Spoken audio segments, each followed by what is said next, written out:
like every summer when I was a kid was like making little businesses. So I would like always have a lemonade stand, but I would expand it to have like jewelry. And then I had like a little bath bomb business called like Baker's Bath Bombs, and I would like sell it. I think it's cliche, like everyone says it, but like my day-to-day is so different. But I guess like our program, just like in a nutshell, is to like teach entrepreneurship to engineers or more technical folks. And I think no matter what role you're in, like challenges are gonna come up. There are women that are really like paving the way, like currently. I think looking at like the entrepreneurship space, we look at like two kind of centers at the university. It's okay to have those moments where you feel like things are overwhelming, but you'll get out of it.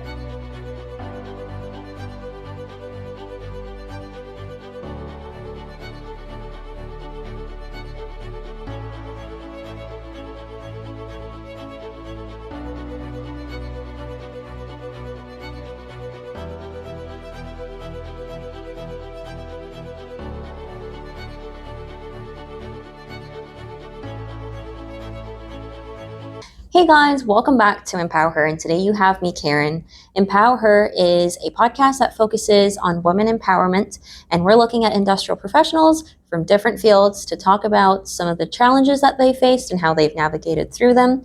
In today's discussion, we have with us Emma Baker. She is the coordinator of the Entrepreneurship program in the College of Engineering. And before I say anything else, I'll let her introduce herself.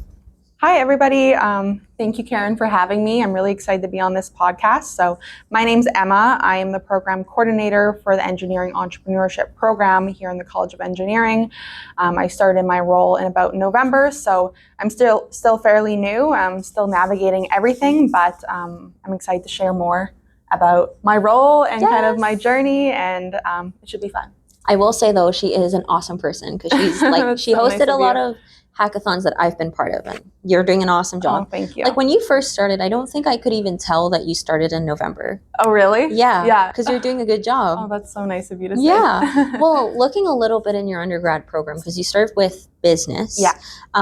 Did you always know that did you always have a calling for business? Is that something you knew that you wanted to do? It's a good question. I would say no. Throughout high school, I think I had a hard time knowing like what I wanted to actually do. And when I think back to it, I remember I have an older brother, my only sibling. And for him, like I saw, it was so easy for him. Maybe I'm speaking for him, but it seemed easy for him because throughout like his childhood and throughout high school, he was like a computer guy. Right. So he played video games. He would like build his own little games. He would like do YouTube. So it was easy for him to just be like, I'm going to go into computer science. And that wasn't a shock to anybody. I think when I was like navigating high school, maybe like the upper years, I was like, what do I really want to do? Because I didn't have like one calling, maybe like other people do. So I think I like got into grade 12 when you're supposed to be applying. And I was like, what do I apply for? And like I talked to my family, like getting their perspective. And then I really thought back to like, what did I like doing when I was younger? And like the one thing that I remembered always doing like every summer when I was a kid was like making little businesses. So I would like always have a lemonade stand, but I would expand it to have like jewelry. And then I had like a little bath bomb business called like Baker's Bath Bombs, and I would like sell it. So it was like small things that I think when I thought like, oh, what is fun for me, that like business kind of was fun for me. So I just applied into Edwards, and then I think when I got into the program, I was like, yeah, this is the right choice for me. That's awesome. Because you work at the university now. Yeah. Did you always envision that you wanted to work in a university environment? No.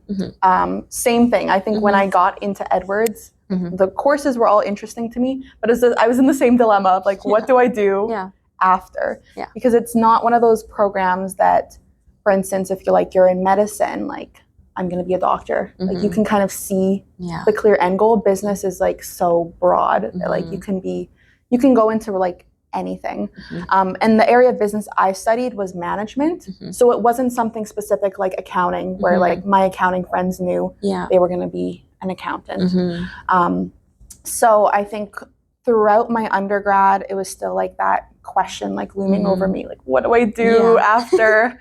And it wasn't until I got this summer job with this organization called Shad Canada, which is a summer entrepreneurship program and STEAM program for high school students that runs all across different universities across Canada. So I did Shad when I was a high school student, actually, and then that's kind of what got me to into the job. So I worked in Sudbury, Ontario at Laurentian University, and for, I would say, like the very first time I was like in a job that like I loved. It was like my dream job because I got to work directly with students that were passionate about like the sciences, technology, and entrepreneurship and business, which was kind of my field. So I remember coming like home back to Saskatoon after working at this university in Ontario and thinking like, this is what I want to do. Right. Like I could do this for the rest of my life. Like I loved it. Yeah. And then I was in a dilemma of, okay, this is a more education type realm of mentoring and teaching students. Yeah. Do I switch and do I go into education? Yeah. And I think I was kind of in the same position as you, as like, I'm already kind of in business. Like I should just like keep doing it. Yeah. And so I kept working for Shad. I did 3 summers there. Nice. And then through my undergrad, I did a little work within the university. So I worked as a teacher's assistant for different entrepreneurship courses. And same thing, I found that I really liked working with students and liked the blend between business and education. And like I always told myself, if I could find a job like this, I would be so happy. And I graduated and I worked somewhere else for a little while. And then I saw this job that I currently am working on. I saw the ad and I remember like showing it to my family and they're like, this is it. This is what you have to do. Like this is like your dream. So I applied for it and I like told myself, if I get this, like I'm going to be a happy person. So I guess that's kind of like the journey of like, I didn't know. And then I kind of got in a role that like blended business and education. And then I thought, okay, like maybe I should come back to the university. In what capacity? I don't know. And then I kind of found this job that blended like the best of both worlds for me. It's interesting you say that though, because so yesterday I had one of the marketing folks like in the podcast. And I think I asked the same question because, you know, when you're an engineer, you know, you want to be an engineer at EIT. When you're in medicine, you know, you have to go to medicine school.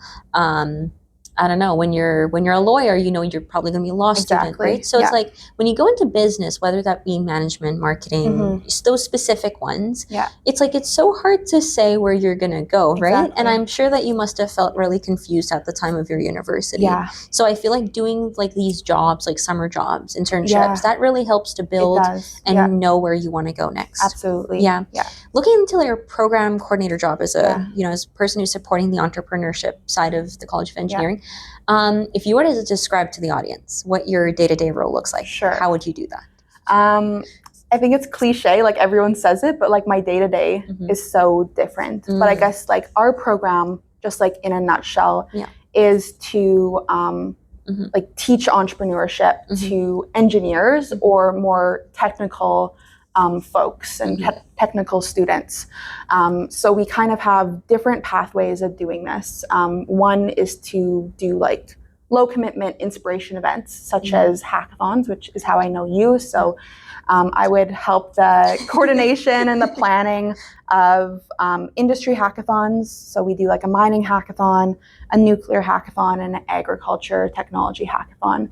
So event planning would be a large part of my day-to-day. Then we have different courses that educate students on entrepreneurship and business acumen. So I would help with the promotion, maybe going to classrooms and visiting wow. students. Okay, So I didn't know that. some kind of actual student-facing Mhm. tasks in a day-to-day. Mhm. And then another program that we have is to help really propel students into the entrepreneurship realm.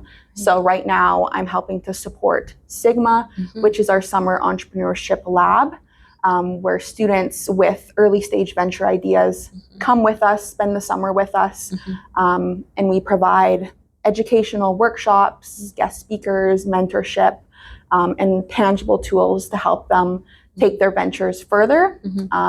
And they're with us until August, and then at the end of August, they kind of... Oh, it's like just a summer thing just from the May summer. to August. Yeah. Okay. And then they kind of, at the end of the summer, decide, like, do I want to continue with entrepreneurship, or do I want to enter the workforce or do something else? So in terms of that, I guess like day-to-day is like a lot of organization and project work. So there's different projects, and then I'm kind of the person to do the behind the scenes, get things moving and making sure everything's on a good track.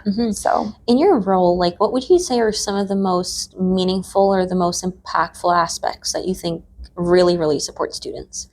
And I think you've touched on them, but maybe like if you wanted to list one or two.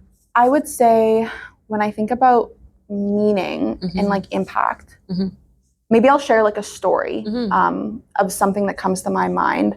I think the area that our program specializes in kind of takes students out of their comfort zones in many aspects, because we target engineering students that maybe have never thought that entrepreneurship or business was a field for them.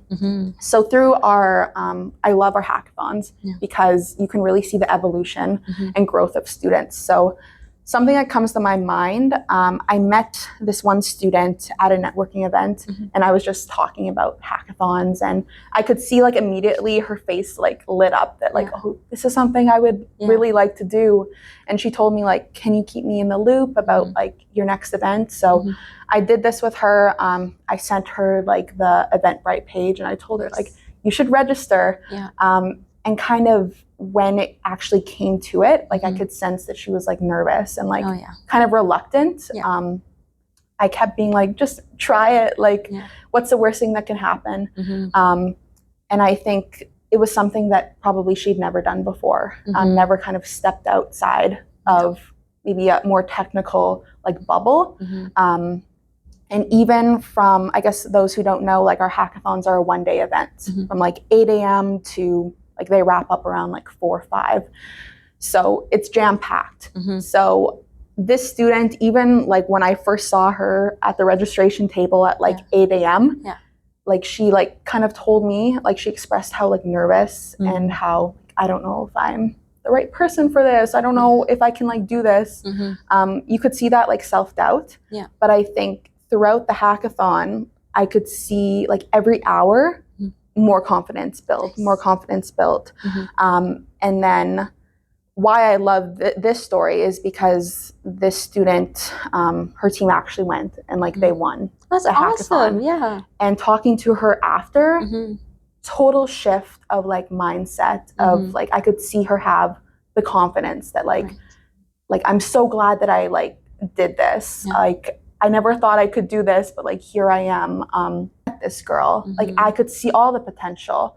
But I think we're very like hard on ourselves that sometimes we don't see our own like worth. I think that's something we've probably all like felt one way or another. So the fact that I could literally see like her growth like throughout like 6 hours really shows like the meaning I think of like the work that I get to be a part of to support students, to push them to do something. In your role though, do you ever face any kind of challenges, and how do you navigate them? I think no matter what role you're in, like challenges are gonna come up. I think I am like, I try and be an optimistic person. And I think sometimes you have to give yourself time to like sit and be like a little miserable, that like sometimes it feels like the world is like coming crashing down. So I do give myself like that time to sit with myself, and sometimes you just need to give like yourself let it out. And I think the way that I deal with challenges is putting into perspective, like, what can I control? And the things that I can control, I'll put my energy into that. And sometimes you can't control things. Right. And I think that's just like a thing of like coping.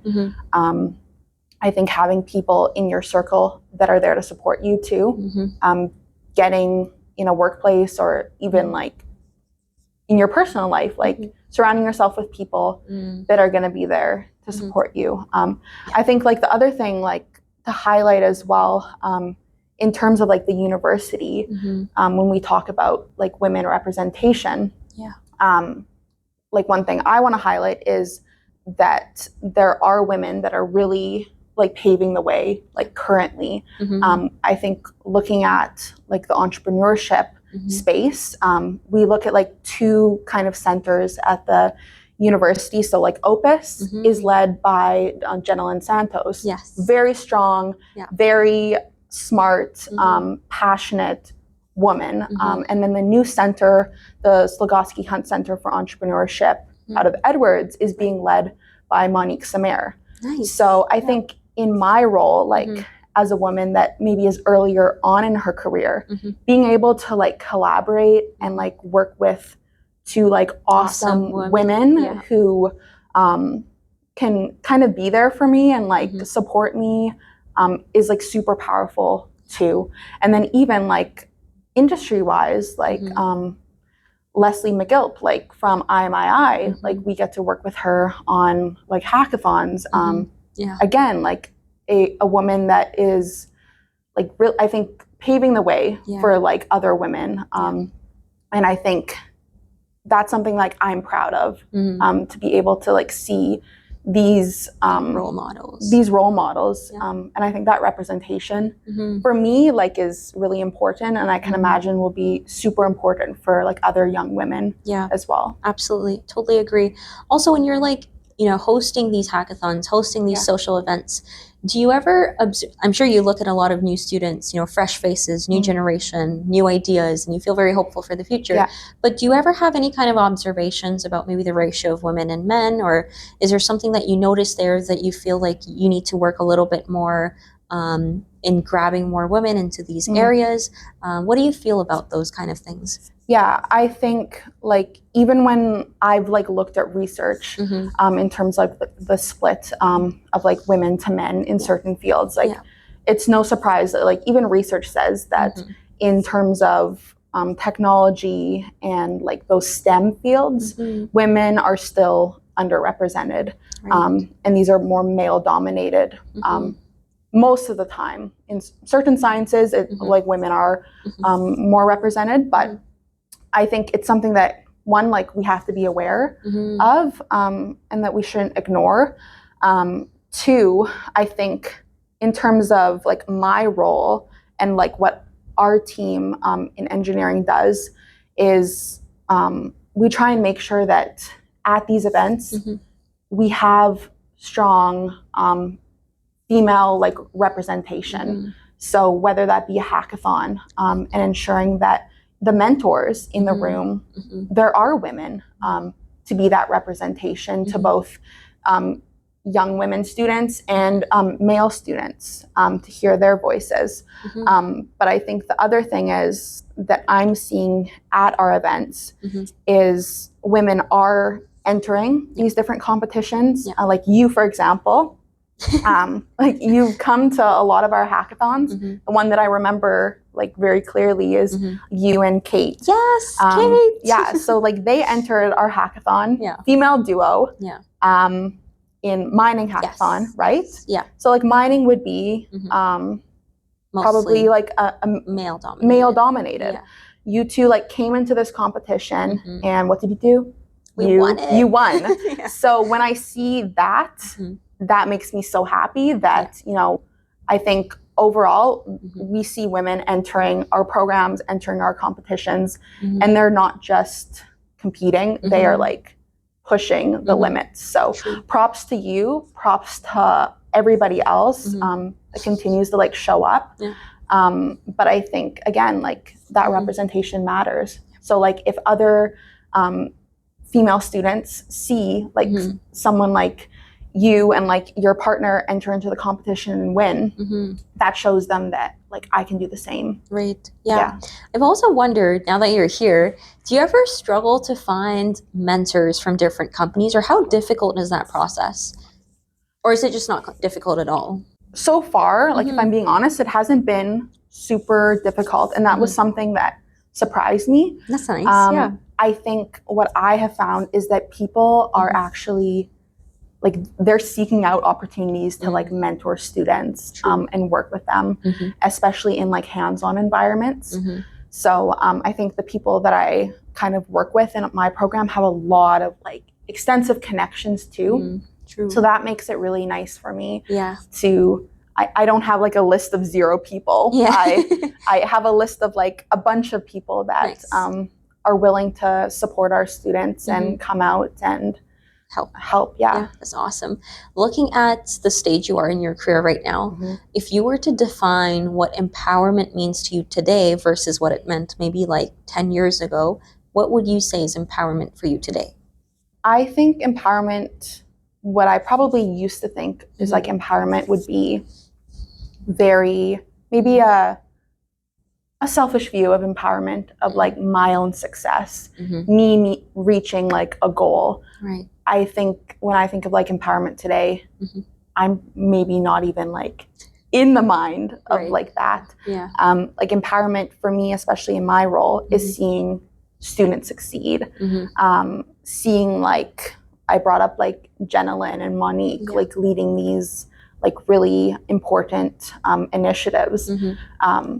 So I think empowerment for me is when we all can succeed, we can all accomplish really good things, especially like as women, and just support each other. That's awesome. Yeah. With your, with the year that you're kind of, supporting different events, did you notice any kind of gaps? And when I say kind of gaps, like, do you see areas of improvements that we could bring as individuals or organizations, institutions, to further push students to their limits? I think you can look at like an academic program as something that is just like in place and is stagnant. I think our team doesn't view it like that. It might be because we're all kind of business minded, but we actually see like what we're doing as like a business in itself. And with any business, you need customers. Who are our customers? Our customers are our students. Without our students, like we will not exist. Like we need our students, so we need to meet like the customer needs. So I think that's one thing that I really value is hearing from students, like telling them that like I value your opinion and I want to hear what were the good parts and what were the parts that maybe weren't so good that you could see us changing. So I think we need to like constantly adapt to not just create something that we think is good, but that our students think is good and that they value too. I have advices. If you wanted to give advice to any of like the students who are currently studying management, what do you think you'll tell them?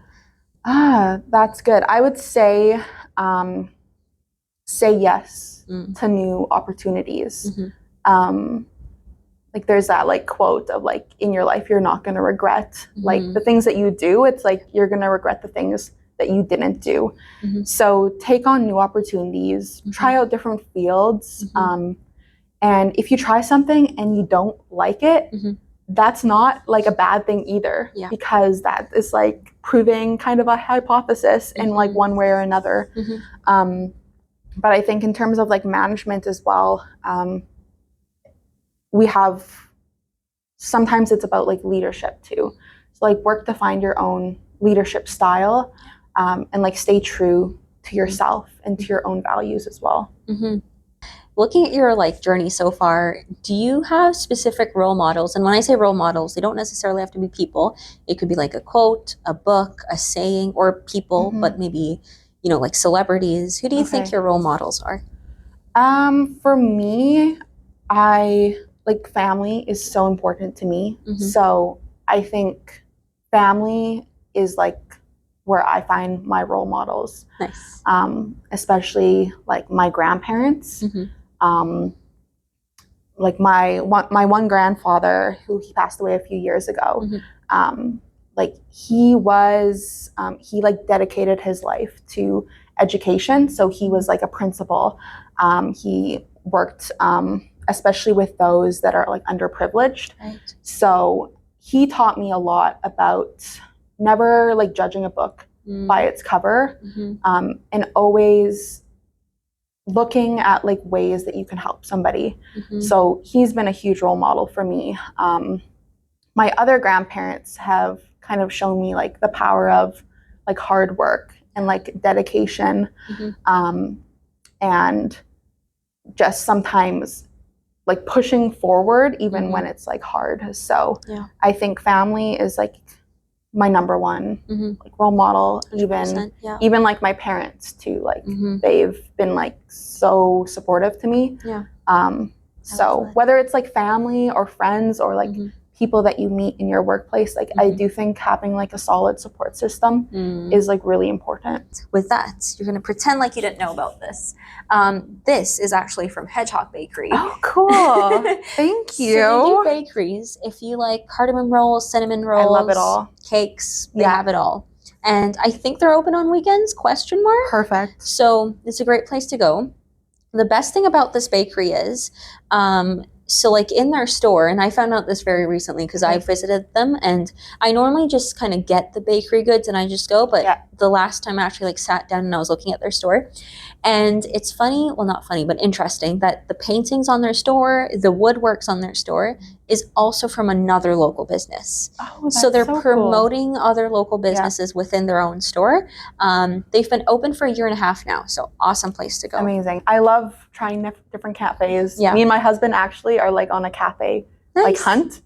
So trying every cafe in like Saskatoon, and then we'll move to Saskatchewan. So I haven't tried Hedgehog, so that'll be our next stop. So I'm super excited. And who knows, you might have your own bakery one day. I might. Are you a baker? I have to be because my last name is Baker, but I love baking. I just realized as I said that, I was like, wait, her last name is a baker. Okay, with that being said though, I want to say again, thank you so much for coming to the podcast. I feel like I've known you for now since the beginning of this year. So it's awesome to see the work that you've been doing. Thank you for coming to my podcast. It means so much.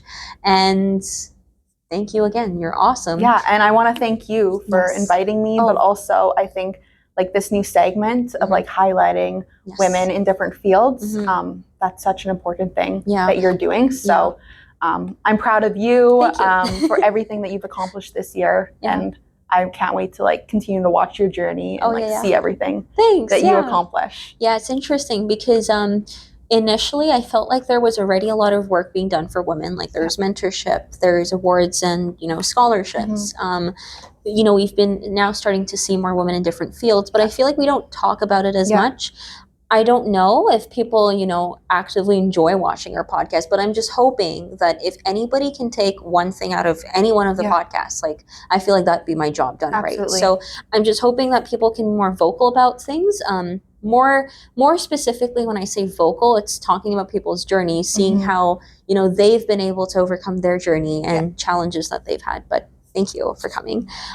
So to the audience, if you guys have any comments, questions, or concerns, which I hope you don't have any concerns, but if you do, you can leave it in the comment section below, and Emma and I will help to co-reply because we're awesome. And with that being said, we're just going to say bye.